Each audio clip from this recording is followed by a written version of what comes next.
पुराण ये भी कहती है 3 जगह का धन बड़ी मुश्किल से बचता है। अगर इनका धन अपने पास में है तो उसके लिए भजन का बल बढ़ाना जरूरी है, भगवान का भजन करना जरूरी है। 3 जगह का धन बचाना बड़ा कठिन काम है और उसका भजन बढ़ाना पड़ता है। 3 जगह का धन, पहला नानी का धन, दूसरा बेईमानी का धन और तीसरा जजमानी का धन। बड़ी कठिनाई से पचता है, धीरे धीरे पचाना पड़ता है। और इसको अगर पचाना है तो थोड़ा भजन का बल बढ़ाना पड़ेगा। कभी ये मत सोचना कि नाना नानी के घर पर गए तो इनकी पूरी प्रॉपर्टी हमको मिल जाए। वो मिल तो जाती है पर पचाना भारी पड़ जाता है। इसलिए प्रयास करना, भोलेनाथ जी से कहना हमें हमारे भाग्य का देना, हमें दूसरे के भाग्य का नहीं चाहिए। थोड़ा स्लो। हमें हमारे भाग्य का दो, भोलेनाथ जी से कहा हमें दूसरे के भाग्य का नहीं चाहिए। नानी का धन, बेईमानी का धन और जजमानी का धन। कोई ये सोच ले कि मैं जजमान के घर पर गया हूं और मुझे बहुत सारा धन मिल जाए। धन तो मिल जाएगा पर महाराज इतना याद रखना कि भजन के बल को बढ़ाना पड़ेगा, गायत्री को बढ़ाना पड़ेगा। जब हम गायत्री के जाप ज्यादा करेंगे, गायत्री का स्मरण करेंगे, जब हमारे भजन का बल बढ़ाएंगे, हमारे भगवान की भक्ति का बल बढ़ाएंगे, तब जजमान के घर का धन भी पच सकता है।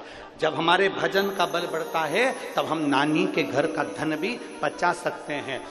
3 जगह का धन पचाना भारी पड़ जाता है, नानी के घर का, बेईमानी का और जजमानी। बेईमानी का धन भी पचाना बड़ा कठिन है। कहीं से आएगा, कहीं निकल जाएगा, रोग में लग गया, बीमारी में लग गया, एक्सीडेंट हो गया, ये हो गया, वो हो गया, दुख ही दुख जिंदगी में आते रहे और तकलीफें भोगते रहे। बड़ा कठिन है हमारा, बड़ा। थोड़ा सा आप लोगों को बुरा जरूर लग सकता है कि गुरुजी आप बोल रहे हो नानी के घर का धन तो नाती पंथी के लिए होता है, मना नहीं है। पर अगर तुम लेकर आए हो, जिद कर कर, झगड़ कर, लड़कर तुम लेकर आ तो गए, परंतु इतना याद रखना कि उस धन का सदुपयोग करने के लिए थोड़ा सा धर्म भी करना, गौ माता की सेवा करना। नानी के यहाँ का धन आया है तो थोड़ा गौ माता की सेवा में लगाओ। नानी के घर का धन आया है तो कहीं ऐसा कार्य करना, कोई गरीब की लड़की हो, उसकी शादी नहीं हो रही हो, पैसा नहीं हो, तो उस गरीब के कन्यादान में भी लगाओ, गरीब के विवाह आदि।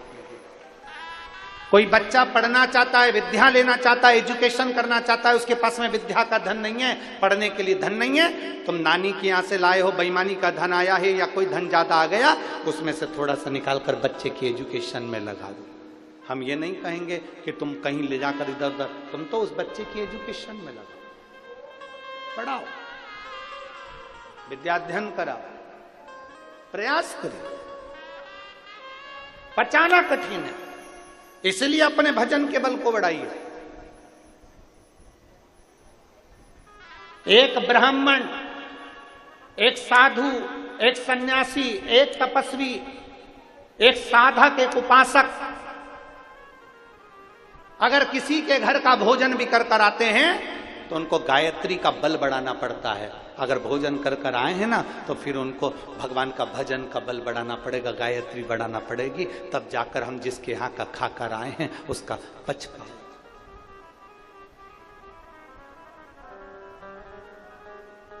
आप सबको मालूम है 7 दिन की कथा में से 4 दिन हम किसी से नहीं मिलते, और यहाँ जजमान बैठे हैं जिनके घर पर हम ठहरे, यजमान पत्नी भी बैठी हुई, इनसे पूछो, प्रकाश नंद किशोर जी से, उनकी धर्म पत्नी जी बैठी हुई हैं, लता जी, उनसे पूछिए, या फिर श्री ओम प्रकाश जी बैठे हैं, उनसे पूछिए, या उनकी धर्म पत्नी बैठी हैं सीमा जी, उनसे पूछिए, क्या गुरु जी इनसे मिले? आज 3 दिन हो गए, आपसे हमारा कोई मिलना जुलना नहीं। इनके घर के बच्चों से भी पूछ लो, क्या गुरु जी नीचे उतर कर आए, किसी से बात करी, मिलना हुआ? नहीं। हमारे ठाकुर जी की सेवा, हमारा जो शिवलिंग है उसकी आराधना, हमारे शालिग्राम भगवान है उसकी पूजन, और अपना पाठ और आराधना, अपना भजन का बल बढ़ाओ। क्योंकि जिनके यहाँ पर ठहरे हैं, अगर हम उनका भोजन कर रहे हैं तो अपने भजन का बल बढ़ेगा। तो जिनके यहाँ पर ठहरे हैं, मेरा भोलेनाथ उनकी भी कृपा करता हुआ आगे अग्रण्यता, भजन के बल को बढ़ा।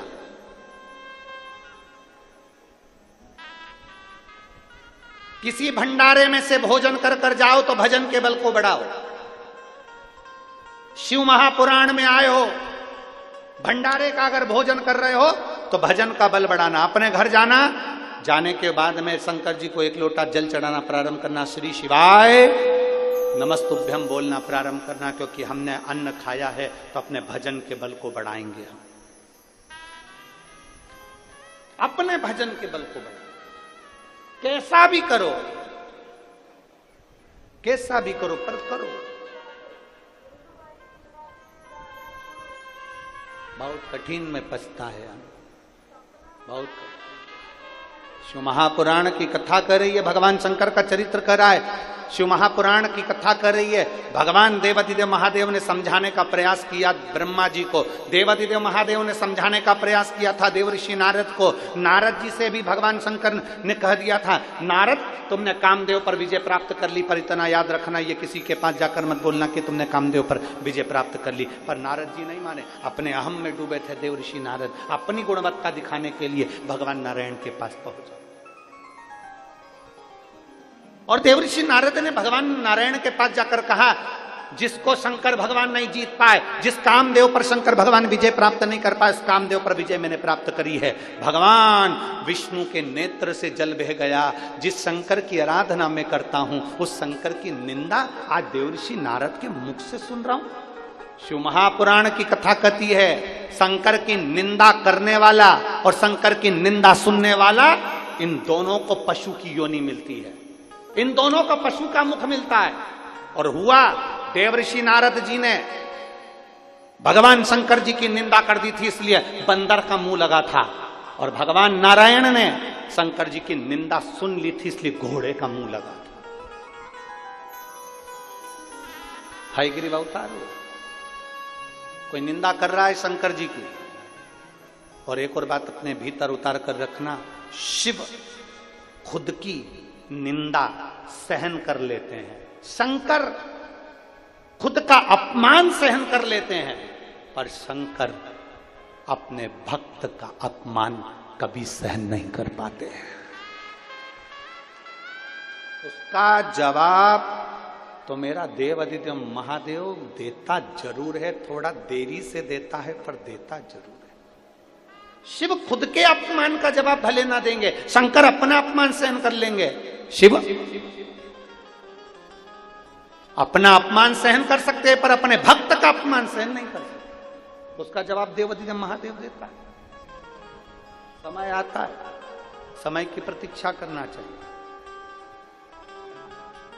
इसलिए बार बार कहते हैं, मत बुरे कर्म कर बंदे वरना पछताएगा, भगवान की आंखों से तो बच नहीं पाएगा, तू बच नहीं पाएगा।